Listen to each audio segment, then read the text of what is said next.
Thankful ako talaga doon sa opportunity na binigay nila. Isang taon matapos silang maghiwalay ni Paulo Contis, tila bagong imahe na ang nais i-project ng aktres at dating EB babe na si Lian Paz.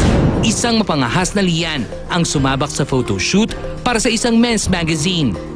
Tayo pa tweetums, diba, nasa tamang edad naman na tayo, kung ano man po yung trabaho na meron, whatever it is, so go. Basta, hindi lang naman sobra din, diba? So, meron din tayong limitations. So, gusto natin mapatunayan na syempre kahit nanganak na tayo, so kaya pa rin natin maglabas ng katawan. Gusto kong maging parang example para sa mga mommies out there na hindi hadlang, diba? Ang dadalang tao, pag-give birth, para hindi mo maibalik yung figure mo.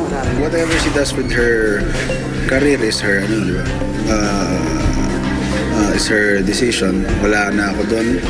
In the same manner na vice versa. Anong ginagawa ko, wala rin naman siyang doon. So, again, as long as it's tungkol sa bata, ito lang yung mga panahon na kailangan namin pag-usapan. At makikialam ako pagdating sa mga bata.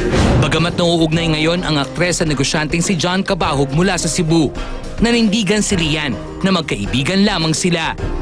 Natin sinasara yung puso natin sa kahit kanino, diba? Pero sa ngayon muna, focus muna tayo sa trabaho. Siyempre, hoping rin naman tayo na meron tayong makatuwang sa buhay, diba? Pero kung hindi yaadya ni Lord, kung talagang ikaw, Lian, ay parang maging single lang forever, fast lang talaga. Katulad nga, di ba, ayoko ring makialam kasi, di ba, katulad nung sinabi niya dati na meron siyang special someone, and of course, ayokong makialam doon. Ayokong pilit akong pag-usapan pag siya. Kasi siyempre, ayoko ring maano yung lalaki. Respeto ko na lang. One day, I will be very open about my love life, siyempre. Nasa proseso na ang pagpapawalang bisa sa kasal ni Lian at Paulo. Does she look forward to marrying again in the future? Yang kasal-kasal na, tignan natin yan ng mabuti. Kasi ang hirap So, sobrang na-trauma tayo sa nangyari sa akin before. Umalis si Pao, halos 1 year na rin Nasabi sa sarili ko, wow, nakasurvive ako for 1 year.